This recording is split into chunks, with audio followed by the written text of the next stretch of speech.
Hello दोस्त, स्वागत है आपके अपने यूट्यूब चैनल UGCRI 2.0 में। तो जैसा कि आप लोगों ने पार्ट 1 यानी क्लास 1 देखा होगा बिहार पुलिस का, ये आज का क्लास आपका दूसरा है। ये पूछा गया है आपको 1 तारीख 5वां महीना 2010 का क्वेश्चन है। तो चलिए क्लास को स्टार्ट करते हैं। क्लास को स्टार्ट करने से पहले आप लोग अगर नए हैं व्यूअर तो चैनल को सब्सक्राइब कर लीजिए, साथ में बेल आइकन बटन को दबा लीजिए। चलिए क्लास को स्टार्ट करते हैं। पहला नंबर मेरा सवाल है कि निम्नलिखित में भारतेंदु का सही संधि कौन है। तो भारतेंदु कह रहा है ना कि भारतेंदु का सही संधि कौन है। आप लोग लाइक नहीं करते हैं, लाइक ज़रूर कर दीजिए। लाइक से हमें मोटिवेशन मिलता है। कम से कम एक छोटे भाई समझकर हमें हेल्प कीजिए, हेल्प की ज़रूरत है, सपोर्ट कीजिए। निम्नलिखित में भारतेंदु, हाँ, और बेल्ट्रॉन की क्लास भी चल रहा है, आप लोग देखिएगा। सॉरी, बहुत ज़्यादा थोड़ा टाइम ले लिया। क्वेश्चन है कि निम्नलिखित में भारतेंदु की सही संधि कौन है। तो भारत प्लस इंदु कौन है? Bharat plus Indu, option number D आपका सही हो जाएगा। भारतेंदु में गुण स्वर संधि है। क्या है? भारतेंदु में गुण स्वर संधि है। ठीक है, चलिए थोड़ा डिस्कशन भी करते चलेंगे, जहाँ ज़रूरत होगा वहाँ बोल देंगे, आप लोग सुन लीजिएगा। सज्जन का विपरीतार्थक शब्द क्या है, उल्टा शब्द क्या है? तो सज्जन का विपरीतार्थक शब्द दुर्जन होता है। क्या होता है? दुर्जन होता है। और जैसे यहाँ पर पूछा जाएगा वैभिचारी का विपरीतार्थक पूछा जाएगा तो सादाचारी होता है। क्या होता है? सादाचारी। नेक्स्ट सवाल है कि जातिवाचक संज्ञा से भाववाचक संज्ञा के निर्माण का सही उदाहरण है। तो जातिवाचक संज्ञा से भाववाचक संज्ञा के निर्माण का सही उदाहरण आपको लड़का का लड़कपन जो है से ये आपका सही है। नेक्स्ट सवाल की ओर हम लोग चलेंगे। सवाल है निम्न में से आरंभ बोधक संयुक्त क्रिया कौन सी है। तो निम्न में से आरंभ बोधक संयुक्त क्रिया जो है वह रोने लगा। क्या है? वह रोने लगा। वाक्य में आरंभ में बोधक संयुक्त क्रिया है। इसे क्या कहते हैं कि जिस संयुक्त क्रिया से क्रिया के आरंभ होने का बोध होता है उसे आरंभ बोधक संयुक्त क्रिया कहते हैं। जैसे आपका सही आंसर ऑप्शन नंबर 3 होगा। नेक्स्ट सवाल है तुम्हारा विश्वास मैं नहीं करूंगा तो कौन करेगा। उपयुक्त वाक्य में सर्वनाम पदों की संख्या कितनी है या कौन है? तो यहाँ पर सही जवाब हो जाएगा तीसरा। क्या कह रहा है कि तुम्हारा विश्वास मैं नहीं करूंगा तो कौन करेगा। तो यहाँ पर आपका सही आंसर हो जाता है 3। कैसे? जैसे कि इस वाक्य में सर्वनाम पदों की संख्या 3 है। जैसे तुम्हारा 1, मैं 2 और कौन 3। तो यहाँ पर 3 जो है से आपका सही सर्वनाम पदों की संख्या हो जा रही है। 3 गो है। नेक्स्ट सवाल यहाँ पर आगे की ओर चलते हैं हम लोग। सवाल है कि जिस क्रिया का फल कर्ता पर पड़ता है उसे क्या कहते हैं। सभी लोग जानते होंगे, जिस क्रिया का फल कर्ता पर पड़ता है उसे अकर्मक क्रिया कहा जाता है। क्या कहा जाता है? अकर्मक क्रिया कहा जाता है। और सकर्मक क्रिया किसे कहते हैं कि जिस क्रिया का फल कर्ता को छोड़कर कर्म पर पड़े उसी क्रिया को सकर्मक क्रिया कहते हैं। नेक्स्ट सवाल है कि निम्नलिखित में से प्रश्नार्थक निपात कौन सा है। तो निम्नलिखित में से प्रश्नार्थक निपात जो है आपका ऑप्शन नंबर सी हो जाएगा। क्या जो है प्रश्नार्थक निपात है, जिसे प्रश्नबोधक चिन्ह में आता है। ठीक है। नेक्स्ट सवाल है कि संकेतवाचक अवयव का वाक्य है। संकेतवाचक अवयव का वाक्य है यह गिलास आधा भरा है। यह गिलास आधा भरा है। 8, यह गिलास आधा भरा है। यह वाक्य संकेतवाचक अवयव का उदाहरण है। नेक्स्ट सवाल की ओर चलेंगे हम लोग। सवाल है कि किसी वर्ण में हलंत का प्रयोग किया जाता है। किस वर्ण में हलंत का प्रयोग किया जाता है। तो सही जवाब हो जाएगा ऑप्शन नंबर डी, वर्ण को बिना स्वर से प्रयोग करने के लिए। वर्ण को बिना स्वर से प्रयोग करने के लिए किस वर्ण में हलंत का प्रयोग किया जाता है? वर्ण को बिना स्वर से प्रयोग करने के लिए। नेक्स्ट सवाल है सर्वनाम व सार्वनामिक विशेषण का वाक्य है। सर्वनाम व सार्वनामिक विशेषण का वाक्य क्या है? तो ऑप्शन नंबर है यह पुस्तक मेरी है और वह तुम्हारी है। यह पुस्तक मेरी है और वह तुम्हारी है। ऑप्शन नंबर ए आपका सही हो जाएगा। नेक्स्ट सवाल है नीलकंठ शब्द है। नीलकंठ सॉरी दोस्त, नीलकंठ शब्द है, नीलकंठ जो शब्द है आपका ऑप्शन नंबर सी हो जाएगा योगरूढ़। योगरूढ़ जो है नीलकंठ शब्द है। नेक्स्ट सवाल की ओर हम लोग चलेंगे। सवाल यहाँ पर आपका मैथमेटिकल और कुछ अंग्रेजी से रिलेटेड आ जाता है। जैसे यहाँ पर है कि कम टू माई पार्टी। हम लोग इसमें जीके और जीएस यानी हिंदी, साइंस, जीके इस जो भी इसमें दिया रहेगा उससे सोल्यूशन करेंगे। बाकी अलग से एक वीडियो बनाया जाएगा, या चैनल पर अगर है तो आप लोग उसे देखिए। कह रहा कि कम टू माई पार्टी, छोटा सा 2-4 को इंग्लिश पूछेगा। यहाँ पर सही जवाब हो जाएगा आपका option number B, on. On Saturday night. क्या कर रहा है? On Saturday night. दिन के नाम के ठीक पहले ऑन का प्रयोग होता है, इसीलिए ऑप्शन नंबर बी सही हो जाएगा। नेक्स्ट सवाल है ऐसा ही आएगा कि choose the correct sentence. Choose the correct sentence. Option number C हो जाएगा the doctor has been living here since 2005। ये आपका करेक्ट यहाँ पर वर्ड है। नेक्स्ट सवाल है कि pick out the correctly split word. मैं कह रहा कि इसमें से सही वर्ड कौन है, तो सही जवाब हो जाएगा यहाँ पर ऑप्शन नंबर डी। क्या हो जाएगा? डी हो जाएगा सही जवाब। नेक्स्ट सवाल की ओर चलेंगे कि choose the correct antonym honest. Honest का करेक्ट एंटोनिम क्या होता है, तो सही जवाब इसका हो जाएगा आपका ऑप्शन नंबर सी, डिसऑनेस्ट होता है, ईमानदार के बेईमान। ये आपका मैथ से सवाल है तो आप लोग इसे सोल्व कर लीजिएगा, पीडीएफ में डाल दूंगा टेलीग्राम पर। नेक्स्ट सवाल यहाँ पर आ जाता है क्या इसका, ये भी आ जाता है।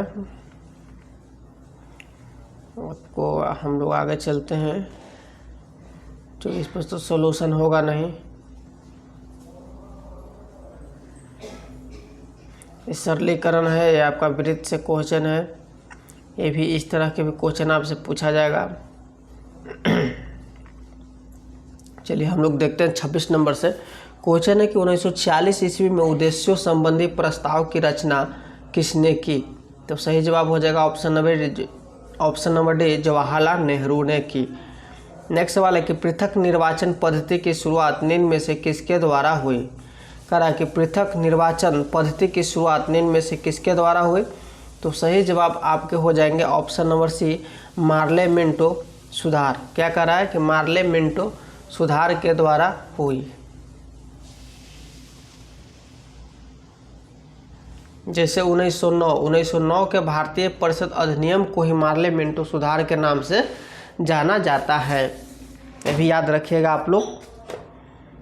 नेक्स्ट सवाल की ओर चलेंगे। सवाल है कि स्वतंत्रता या मृत्यु का नारा किसके द्वारा दिया गया है। स्वतंत्रता या मृत्यु का नारा अमेरिकी सेना के द्वारा दिया गया है। किसके द्वारा दिया गया है? अमेरिकी सेना के द्वारा दिया गया है। जिससे आपसे पूछा जाए कि अमेरिकी स्वतंत्रता का युद्ध कब से कब लड़ा गया, तो 1775 से लेकर 1783 के बीच लड़ा गया, जो 1783 में पेरिस की संधि हुई थी उसके साथ ही समाप्त हुआ था। नेक्स्ट सवाल है कि बोस्टन बंदरगाह पर 340 चाय के बॉक्सों को समुद्र में फेंका गया। ठीक है, कह रहा है कि बोस्टन बंदरगाह पर 340 चाय के बॉक्सों को समुद्र में फेंका गया। इस घटना को किस नाम से जाना जाता है, तो ऑप्शन नंबर सी हो जाएगा, बोस्टन टी पार्टी के नाम से जाना जाता है। क्या? बोस्टन टी पार्टी के नाम से जाना जाता है। नेक्स्ट सवाल की ओर हम लोग चलेंगे। सवाल यहाँ पर है सवाल है कि अमेरिका, कनाडा, डेनमार्क, ब्रिटेन, पुर्तगाल, फ्रांस, बेल्जियम, हॉलैंड, लग्जमबर्ग, तुर्की और ग्रीस ने एक सैनिक संधि की जिसे कहा जाता है, जिसे क्या कहा जाता है? ऑप्शन नंबर बी, नाटो कहा जाता है। क्या कहा जाता है? नाटो कहा जाता है। अब नाटो का गठन कब हुआ, तो नाटो का गठन 4 अप्रैल 1949 को वाशिंगटन डीसी में किया गया था। कब हुआ? तो 4 अप्रैल 1949 में। कहाँ में? तो वाशिंगटन डीसी में किया गया था। नाटो का मुख्यालय कहाँ है? तो बेल्जियम की राजधानी ब्रुसेल्स में स्थित है। नाटो का मुख्यालय कहाँ है? ब्रुसेल्स में स्थित है, जो बेल्जियम की राजधानी है। चलिए आगे पढ़ते हैं हम लोग। नेक्स्ट सवाल यहाँ पर है, राष्ट्र संघ के अस्थायी सदस्य कौन थे। इसमें से ऑप्शन में से कौन कौन है, थोड़ा सा यार सर्दी हो गया दोस्त, माफ़ कीजिएगा। तो सही जवाब हो जाएगा आपका ऑप्शन नंबर बी। क्या कह रहा है कि फ्रांस, ब्रिटेन, इटली और जापान है। राष्ट्र संघ के अस्थायी सदस्य थे फ्रांस, ब्रिटेन, इटली और जापान। नेक्स्ट सवाल आगे की ओर हम लोग चलते हैं। सवाल यहाँ पर है, प्रथम विश्व युद्ध का मुख्य कारण था। प्रथम विश्व युद्ध का मुख्य कारण क्या था? त्रिपक्षीय संधि। त्रिपक्षीय संधि। वर्ष 1882 में हुई त्रिपक्षीय संधि जर्मनी को ऑस्ट्रिया, हंगरी और इटली से जोड़ती है। जर्मनी को ऑस्ट्रिया, हंगरी और इटली से जोड़ती है। नेक्स्ट सवाल की ओर हम लोग बढ़ेंगे। सवाल यहाँ पर है, पाषाण युग में काटने के लिए सामान्यतः प्रयुक्त उपकरण को कहा जाता था। पाषाण युग में काटने के लिए सामान्यतः प्रयुक्त उपकरण को कहा जाता था। क्या कहा जाता था? तो सही जवाब यहाँ पर हो जाएगा ऑप्शन नंबर बी, गंडासा कहा जाता था। क्या कहा जाता था? गंडासा। नेक्स्ट सवाल है कि गुप्त काल के प्रसिद्ध गणितज्ञ थे। गुप्त काल के प्रसिद्ध गणितज्ञ कौन थे? तो आर्यभट्ट थे। कौन थे? आर्यभट्ट। नेक्स्ट सवाल है, अलाई दरवाज़ा किसके शासन काल में बना था? अलाई दरवाज़ा जो है शासन काल में बना था, अलाउद्दीन खिलजी के शासन काल में बना था। किसके शासन काल में? अलाउद्दीन खिलजी के शासन काल में बना था। जैसे अलाउद्दीन खिलजी ने 1000 खंभा महल का निर्माण करवाया था। किसका निर्माण करवाया था? 1000 खंभा महल का निर्माण करवाया था। नेक्स्ट सवाल है कि राजा राम मोहन राय के द्वारा चलाया गया सुधार आंदोलन था। राजा राम मोहन राय के द्वारा चलाया गया सुधार आंदोलन था। क्या था? तो सही जवाब हो जाता है ब्रह्म समाज। नेक्स्ट सवाल की ओर चलते हैं। क्या क्वेश्चन कर रहा है कि थियोसोफिकल सोसाइटी की स्थापना किनके द्वारा की गई? थियोसोफिकल सोसाइटी की स्थापना किनके द्वारा की गई? तो सही जवाब हो जाएगा option number A, madam Blavatsky के द्वारा की गई। नेक्स्ट सवाल है कि गदर पार्टी की स्थापना कहाँ हुई थी? गदर पार्टी की स्थापना कनाडा एवं यूएसए में हुई थी। नेक्स्ट सवाल है कि महात्मा गांधी ने भारतवर्ष में पहला सत्याग्रह कहाँ प्रारंभ किया? महात्मा गांधी ने भारतवर्ष में पहला सत्याग्रह कहाँ प्रारंभ किया? तो सही जवाब हो जाएगा ऑप्शन नंबर डी, चंपारण में प्रारंभ किया। नेक्स्ट सवाल है, असहयोग आंदोलन कब शुरू हुआ था? असहयोग आंदोलन जो है शुरू हुआ था 1920 में शुरू हुआ था। इसे पूरा डेट इसको जाने तो असहयोग आंदोलन की शुरुआत 1 अगस्त 1920 ईस्वी को हुई थी। इसी दिन बाल गंगाधर तिलक का निधन भी हो गया था। तो बाल गंगाधर तिलक का निधन 1920 ईस्वी में 1 अगस्त को हुआ था। नेक्स्ट सवाल है, इक्वाडोर का चिम्बाराओ ज्वालामुखी निम्न में से किस श्रेणी में आता है? इक्वाडोर का चिम्बाराओ ज्वालामुखी निम्न में से किस श्रेणी में आता है? तो ऑप्शन नंबर ए, शांत श्रेणी में आता है। किस श्रेणी में? शांत श्रेणी में आता है। आगे की ओर हम लोग बढ़ते हैं दोस्त। आप लोग लाइक नहीं करते हैं, कम से कम एक लाइक कर दीजिए और शेयर भी जरूर कीजिएगा। सवाल है कि विषुवतीय रेखा क्षेत्र के संघन वन लाभदायक है। विषुवतीय रेखा क्षेत्र के संघन वन इसमें से कौन लाभदायक है? तो ऑप्शन नंबर बी से हो जाएगा कि जड़ी बूटियों के लिए लाभदायक है। नेक्स्ट सवाल है, आप ग्लास हाउस में सब्जियां कहाँ उगाएंगे? बहुत ही अच्छा सवाल कि आप ग्लास हाउस में सब्जियां कहाँ उगाएंगे? तो टुंड्रा में ग्लास हाउस में सब्जियां उगाई जाती है। कहाँ में? टुंड्रा में। ठीक है। नेक्स्ट सवाल की ओर हम लोग आगे बढ़ते हैं। सवाल है कि विषुवत रेखा के समीप तापमान सबसे अधिक होता है क्योंकि? विषुवत रेखा के समीप तापमान सबसे अधिक होता है क्योंकि ताप छोटे क्षेत्र में केंद्रित होता है। क्या होता है? ताप छोटे क्षेत्र में केंद्रित होता है। नेक्स्ट सवाल है, आग्नेय शैल में निम्नलिखित कौन से तत्व नहीं पाए जाते? आग्नेय शैल में निम्नलिखित कौन से तत्व नहीं पाए जाते हैं? तो बी, इसे परतदार चट्टानों भी कहते हैं। इसे परतदार चट्टानें भी कहते हैं। नेक्स्ट सवाल है, निम्नलिखित में से कौन सा खाद्य फसल नहीं है? तो खाद्य फसल नहीं है, कौन है? चाय नहीं है। कौन है? चाय। नेक्स्ट सवाल है, निम्नलिखित में से कौन सा कारक विषम जलवायु प्रकार के लिए मुख्यतः उत्तरदायी है? निम्नलिखित में से कौन सा कारक विषम जलवायु प्रकार के लिए मुख्यतः उत्तरदायी है? ऑप्शन नंबर सी, सागर से दूरी। कौन है? सागर से दूरी। नेक्स्ट सवाल है, जनगणना 2001 के अनुसार निम्न में से किस राज्य में महिला साक्षरता प्रतिशत सर्वाधिक है? जनगणना 2001 के अनुसार निम्न में से किस राज्य में महिला साक्षरता प्रतिशत सर्वाधिक है? ऑप्शन नंबर डी हो जाएगा केरल। क्या हो जाएगा? केरल।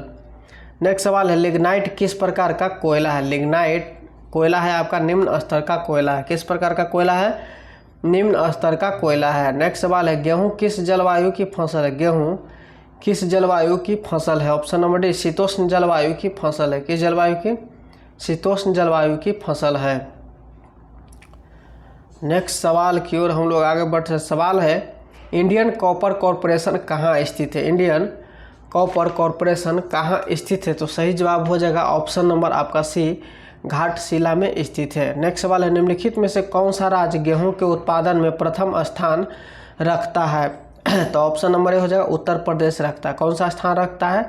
उत्तर प्रदेश रखता है। नेक्स्ट सवाल है, वायुमंडल की वह परत जो पृथ्वी पर रेडियो प्रसारण के लिए उत्तरदायी है, तो कौन सही जवाब हो जाएगा? आयन मंडल। ऑप्शन नंबर सी सही हो जाएगा, आयन मंडल। नेक्स्ट सवाल की ओर हम लोग चलेंगे। सवाल है कि स्टेलेक्टाइट स्थलाकृति का निर्माण होता है। स्टेलेक्टाइट स्थलाकृति का निर्माण होता है, तो ऑप्शन नंबर बी भूमिगत जल द्वारा होता है। किसके द्वारा होता है?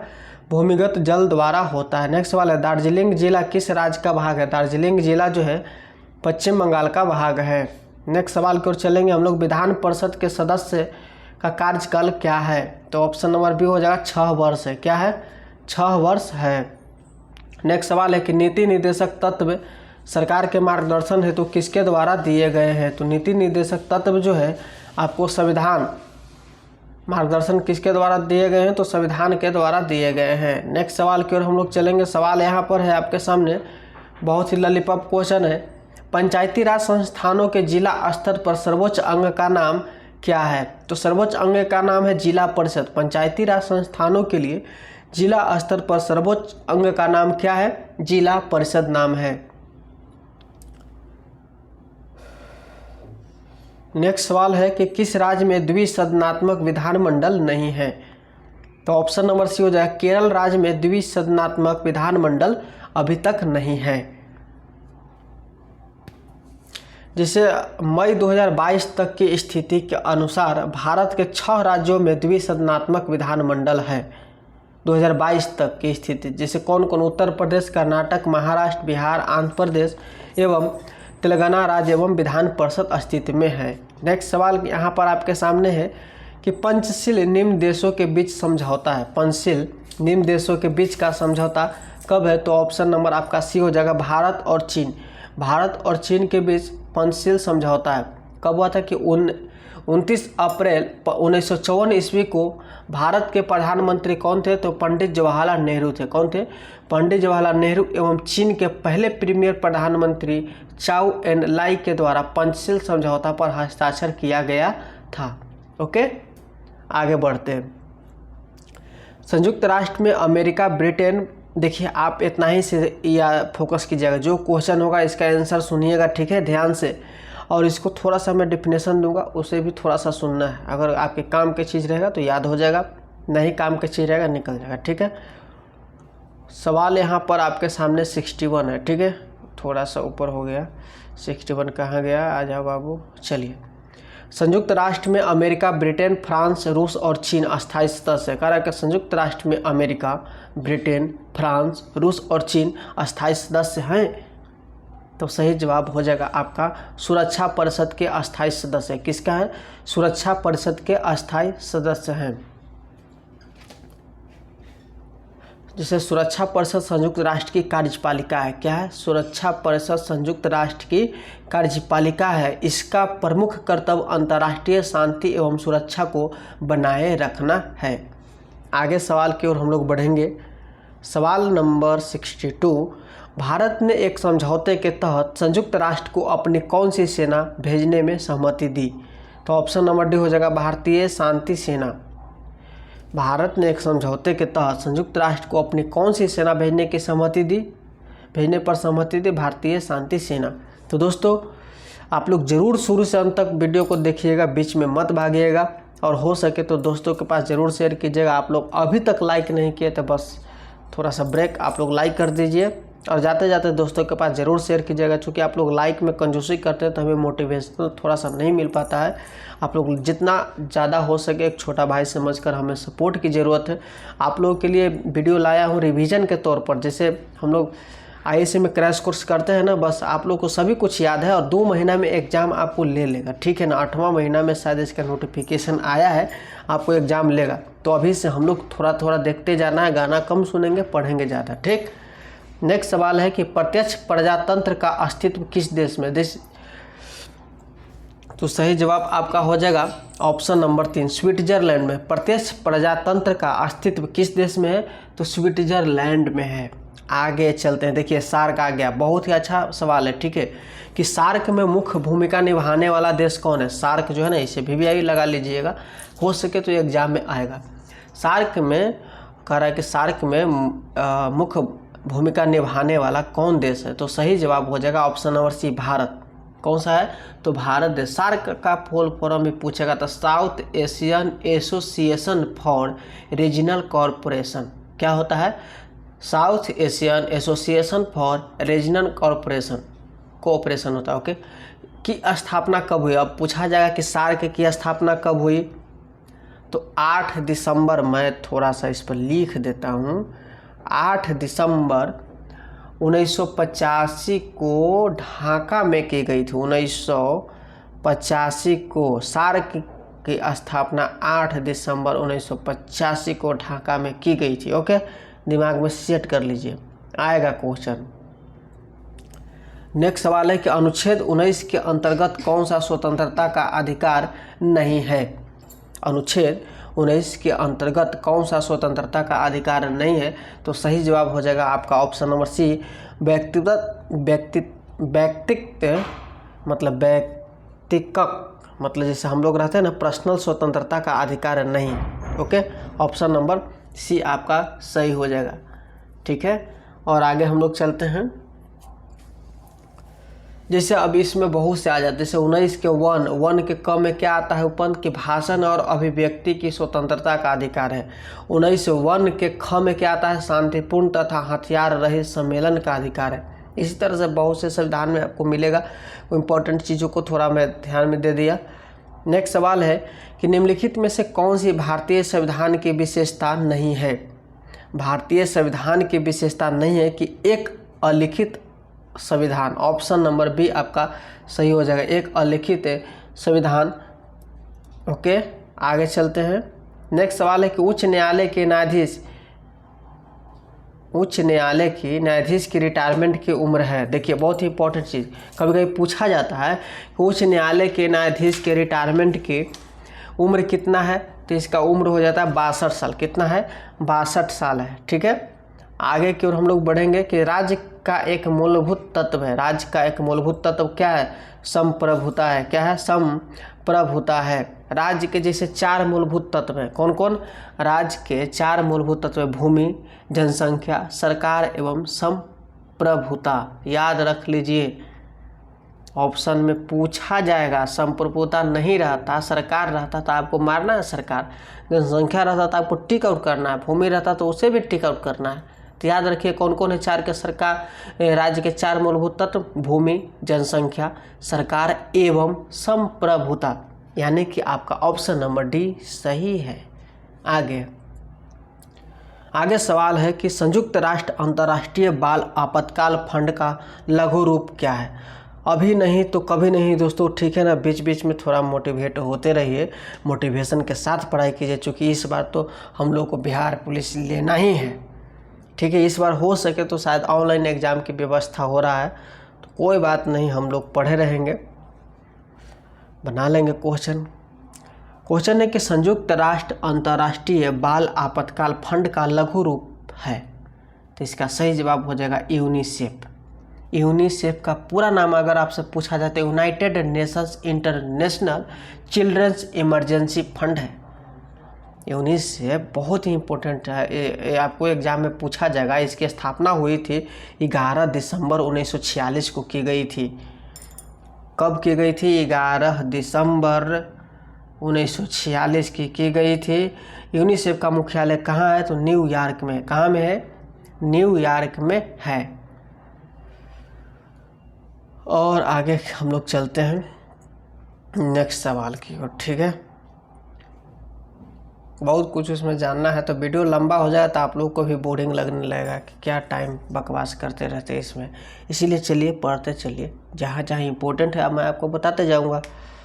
सवाल नंबर 70 है कि किसी राज्य के राज्यपाल के संबंध में कौन सा कथन गलत है। तो ऐसे चुनने में ऑप्शन टाइम लगेगा। हम बताते हैं कि किसी राज्य के राज्यपाल के संबंध में कौन सा ऑप्शन गलत है। तो सही जवाब हो जाएगा ऑप्शन नंबर बी, राज्यकाल का चुनाव संसद करती है। यह कथन गलत है, राज्यपाल का चुनाव संसद करती है।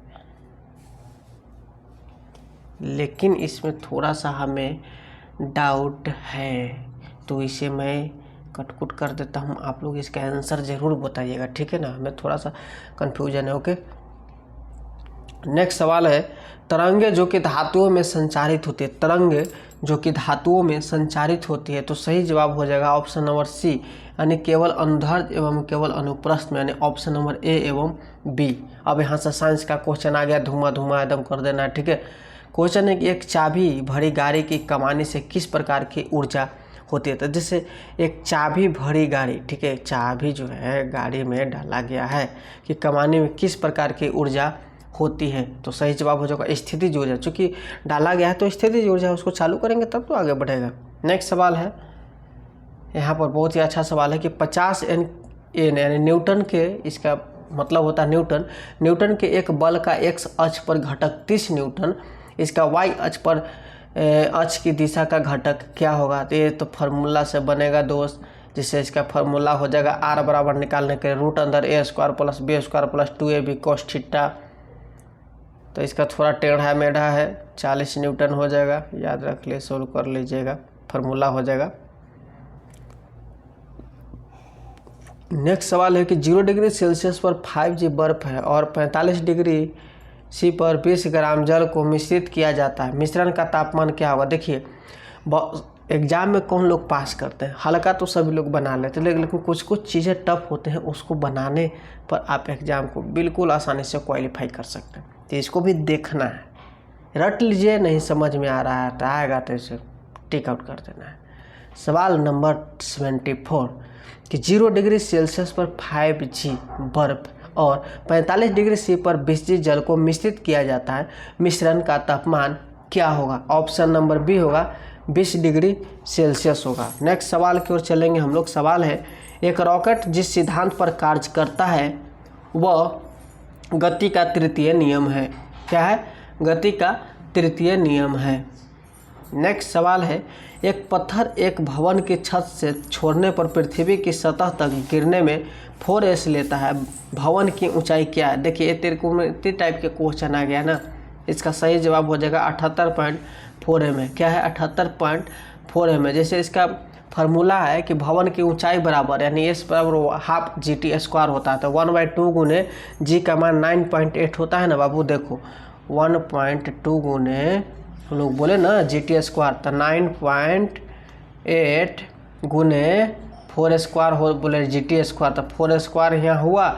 अब काट कूट के छाट छूट का 78.4 आ जाएगा। नेक्स्ट सवाल है, एक घर में 60 वाट के 5 लैंप और 75 वाट के 4 पंखे प्रतिदिन 6 घंटे उपयोग में लाए जाते हैं। बहुत ही टेढ़ा मेढ़ा सवाल है, लेकिन ईजी है।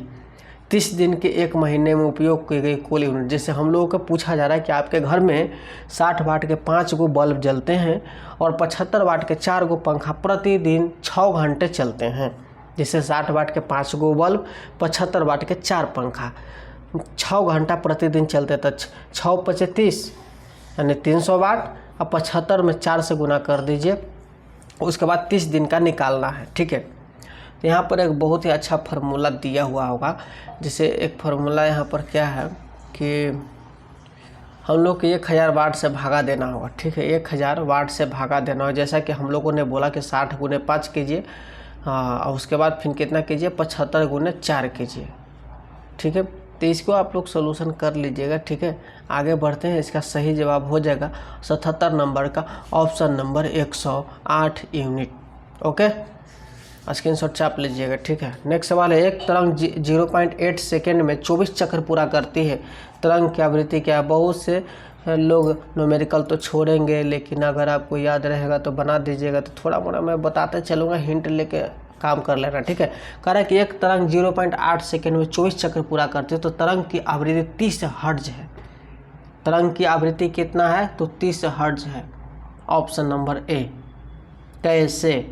0.8 सेकेंड बराबर 24 चक्र, तो एक सेकेंड में निकालने के लिए 24 गुने 10/8 होगा। 0.8 में लाई कट ऊपर चल गया, ठीक है, समझ में आया ना जी। तो 8 तिहाई 24, तो 10 तिहाई 30 हर्ट्ज हो गया, ठीक है। नेक्स्ट सवाल है, एक अस्थायी चुंबक किसी निश्चित बिंदु पर चुंबकीय क्षेत्र B उत्पन्न करता है। यदि इसे 2 बराबर भागों में काट दिया जाए तो उस बिंदु पर उत्पन्न चुंबकीय क्षेत्र क्या होगा? तो ऑप्शन नंबर बी हो जाएगा, B/2 हो जाएगा। ज़्यादा मैंने समय ले लिया, आप लोग थोड़ा सा, चूँकि आप लोग तो ज़्यादा पढ़ते नहीं, आप लोग सोचते हैं कि 10 मिनट में 100 क्वेश्चन हो जाए, उसके बाद अपना काम करना है, ठीक है। नेक्स्ट सवाल है, हाँ, सूचीबद्ध फोकस दूरियां वाले 4 लेंसों का प्रयोग एक सूक्ष्मदर्शी अभिदृश्यक के रूप में करने पर विचार किया जा रहा है। जो लेंस की किसी निश्चित नेत्रिका के साथ सर्वाधिक आवर्धन पैदा करेगा, उसका फोकस दूरी क्या होगा? बाबू, मैं वीडियो को आप लोग जब भी देखिए तो शांतिपूर्ण देखिए, ठीक है, कि क्वेश्चन को बार बार रिपीट नहीं करना पड़ा, ठीक है।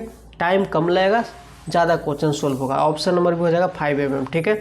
नेक्स्ट सवाल है, और आप लोग क्या करते हैं, देखते हैं क्लास और मोबाइल को पूरा फुल में नहीं करते हैं, नीचे से स्क्रॉल करना भगाना शुरू कर देते हैं। नेक्स्ट सवाल है कि घरेलू खाना पकाने के गैस द्रवित पेट्रोलियम गैस में मुख्य रूप में से होते हैं, क्या होते हैं? घरेलू खाना पकाने की गैस में महिलाएं लोग तो बहुत अच्छे से जानते होंगे, खैर बता देते हैं। ब्यूटेन और आइसोब्यूटेन के द्रवीभूत रूप होते हैं। ब्यूटेन और आइसोब्यूटेन के द्रवीभूत रूप होते हैं। चलिए, इसमें तो बहुत कुछ सोल्यूशन है, लेकिन चलिए आगे बढ़ते हैं, ठीक है ना। मैं आगे जब क्वेश्चन आएगा तो इससे डिफाइन करूँगा। नेक्स्ट है, रदरफोर्ड के अल्फा कण प्रकीर्णन प्रयोग द्वारा जिसकी खोज हुई वह क्या है? प्रोटॉन है। क्या है? प्रोटॉन। नेक्स्ट सवाल है, वह सेल जिसमें विद्युत धारा का उत्पन्न रासायनिक अभिक्रिया के फलस्वरूप होता है कहलाता है?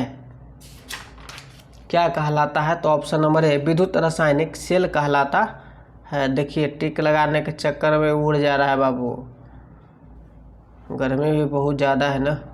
नेक्स्ट सवाल है, समांगी सदृश मिश्रण का उदाहरण है। समांगी सदृश मिश्रण का उदाहरण क्या है? तो option number A, gun powder है। कोई बात नहीं, गर्मी लाइन कट जाए फिर भी मोबाइल से देखिए, टेंशन लेना नहीं, हमको पढ़ना है, वर्दी लेना है तो लेना है। नेक्स्ट सवाल है, स्फटिक रासायनिक दृष्टिकोण से, स्फटिक रासायनिक दृष्टिकोण से क्या है? तो ऑप्शन नंबर है SiO2। क्या है? SiO2। चलिए आगे बढ़ते हैं। यह सोडियम सिलिकेट का बना होता है, ठीक है ना। नेक्स्ट सवाल है कि जब मैग्नीशियम और क्लोरीन के बीच अभिक्रिया होती है तब क्या होता है? और तब होता है ना, प्रत्येक मैग्नीशियम परमाणु 2 इलेक्ट्रॉनों का त्याग करता है।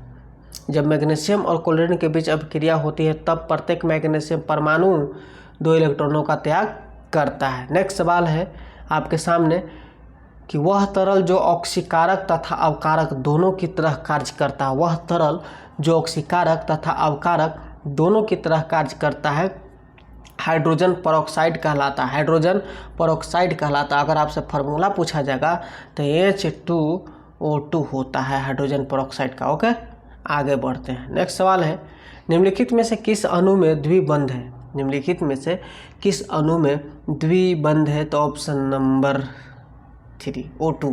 O2 में द्विबंध है, एकदम है। ओके, नेक्स्ट सवाल, दहन की क्रिया के लिए निम्नलिखित कौन सी शर्त आवश्यक है? तो दहन की क्रिया के लिए आवश्यक शर्तें आपको ऑप्शन नंबर सी, पदार्थ के ज्वलन ताप की प्राप्ति होती, ठीक है। नेक्स्ट सवाल है, कार्बन 6 14 तथा नाइट्रोजन 7 14 उदाहरण किसका है? ये आपका उदाहरण हो जाता है समभारी के उदाहरण है। किसका उदाहरण है? समभारी के उदाहरण है। नेक्स्ट सवाल है, प्रकाश संश्लेषण की दर अधिकतम होती है। प्रकाश संश्लेषण की दर अधिकतम होती है लाल रंग के प्रकाश में। किस में होती है? लाल रंग के प्रकाश में होती है। नेक्स्ट सवाल की ओर हम लोग चलेंगे। सवाल है, एक पौधे पर दूसरा उगने वाला पौधा कहलाता है। तो सही जवाब हो जाएगा एपीफाइट। क्या होता है? एक पौधे पर दूसरा उगने वाला पौधा कहलाता है एपीफाइट कहलाता है। पौधे के ऊपर पौधा उगने वाला एपीफाइट। चलो नेक्स्ट सवाल, एम्बीबियंस क्या है? एम्बीबियंस क्या है? तो ऑप्शन नंबर डी हो जाएगा, जल और थल दोनों में समान रूप से रहते हैं उसे एम्बीबियंस कहते हैं। तो कौन कौन रहता है भाई जल और थल में? जैसे आप लोग जानते होंगे मेढक, टॉड, ये सब उभयचर जो है ना, सब का उदाहरण है। ठीक है, एम्बियंस का। नेक्स्ट सवाल है, मेढक तो जल और थल दोनों पर रहता है, जमीन और पानी में भी रहता है। नेक्स्ट है कि निम्नलिखित में से कौन पौधे में उत्सर्जन का एक उत्पाद नहीं है? तो कौन से पौधे में उत्सर्जन का एक उत्पाद नहीं है? तो सही जवाब आपका हो जाएगा option number C, uric acid. Uric acid नहीं है, यूरिक एसिड नहीं है। ओके, नेक्स्ट सवाल है कि निम्नलिखित में से कौन सी संरचना प्रोकैरियोटिक कोशिका में नहीं पाई जाती है? तो प्रोकैरियोटिक कोशिका में नहीं पाई जाती। बायोलॉजी का क्वेश्चन है। किसका है बाबू? बायोलॉजी का क्वेश्चन है। सही जवाब चुटकी में आंसर दीजिए, बजाइए चुटकी मारिए केंद्रक झिल्ली। नेक्स्ट सवाल है, पढ़ाई में बहुत मजा आया, पढ़िएगा ना तो क्वेश्चन जब बनेगा ना तो लगेगा कि हाँ हमने पढ़ा है। फसलों पर डीडीटी के छिड़काव से प्रदूषित होता है। देखिए फसलों पर हम लोग डीडीटी का छिड़काव करते हैं ना, उससे क्या प्रदूषित होता है? तो वायु, मृदा, जल। कहाँ गया बाबू? ऑप्शन बी, वायु, मृदा, जल होता है। ठीक है, चलिए आगे बढ़ते हैं। अंत भला तो सब भला। एफ्लाटॉक्सिन नामक विष उत्पन्न किया जाता। बहुत ही अच्छा सवाल है, इंपॉर्टेंट, लगा लीजिए, किसी को बताइएगा नहीं। एफ्लाटॉक्सिन नामक विष उत्पन्न किया जाता है। किसमें विष उत्पन्न किया जाता है? तो ऑप्शन नंबर सी, फंगस द्वारा किया जाता है। आगे, मानव शरीर के किस अंग में रुधिर ऑक्सीजन युक्त होता है? तो मानव शरीर के रुधिर अंग उत्पन्न होता है फेफड़ा में होता है। किसमें ऑक्सीजन युक्त होता है? फेफड़ा में होता है।